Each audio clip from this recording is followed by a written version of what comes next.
Hello, let's discuss on pleiotropy or pleiotropism.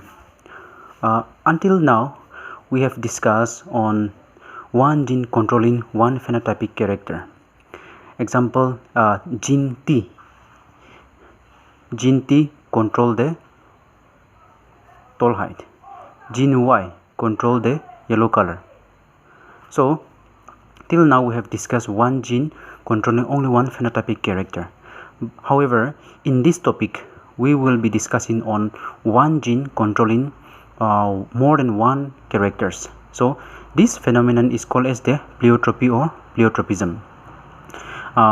One gene controlling more than one character refers to as pleiotropism or pleiotropy, and the gene that is controlling, the gene that is undertaking this phenomenon or that is controlling more than one characters is referred to as the pleiotropic gene. To understand this topic, let's take an example of sickle cell anemia. Sickle cell anemia is caused by the recessive gene that is HBS. In human RBC, the normal hemoglobin has 4 type of polypeptide chain, 2 of alpha polypeptide chain and 2 beta polypeptide chain. So together they form the 4 polypeptide chain. The sickle cell anemia is an autosomal recessive disorder that is controlled by HBS gene. And this sickle cell anemia is caused by a point mutation at the 6th position of the beta chain of the hemoglobin. Now, this is the normal hemoglobin. Let's look at the polypeptide chain of this normal hemoglobin. This is the first amino acid. These are the amino acid. So 1, 2, 3, 4, 5, 6, 7 and so on. The first amino acid is the valine. The second amino acid is the histamine. The third is the leucine. The fourth amino acid is the threonine. The fifth is the proline. The sixth amino acid is the glutamine or glutamic acid. And the seventh is also glutamine or glutamic acid. Now, our focus is on the 6th position of the amino acid, that is the glutamine or the glutamic acid. So in case of sickle cell anemia, the 6th position of the amino acid, that is the glutamine, is replaced by the valine amino acid. That is, changes is occurring at a point where the 6th amino acid is present.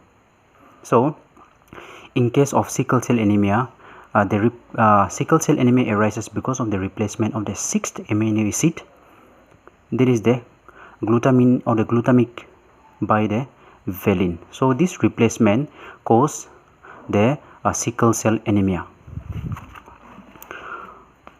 Now, how does this change control?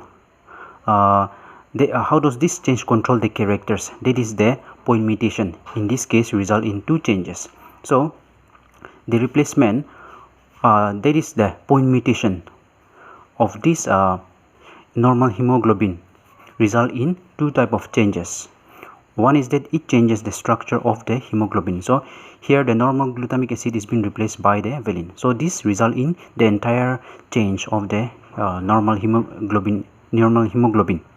And second is that changes in the shape of the RBC. And since this hemoglobin is present inside the RBC, so this also result in the entire change of the normal RBC.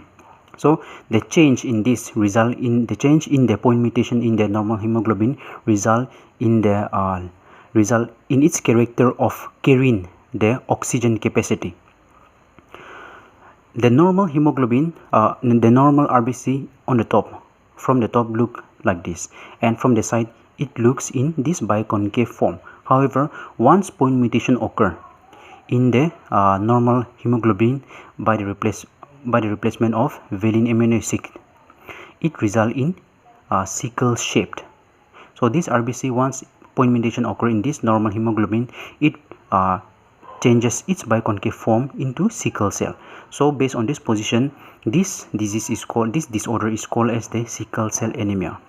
So this point mutation at the 6th position of the normal hemoglobin, that is result in the change of the structure of structure of the hemoglobin and changes in the shape of the RBC. So this phenomenon is called as the pleiotropy or pleiotropism.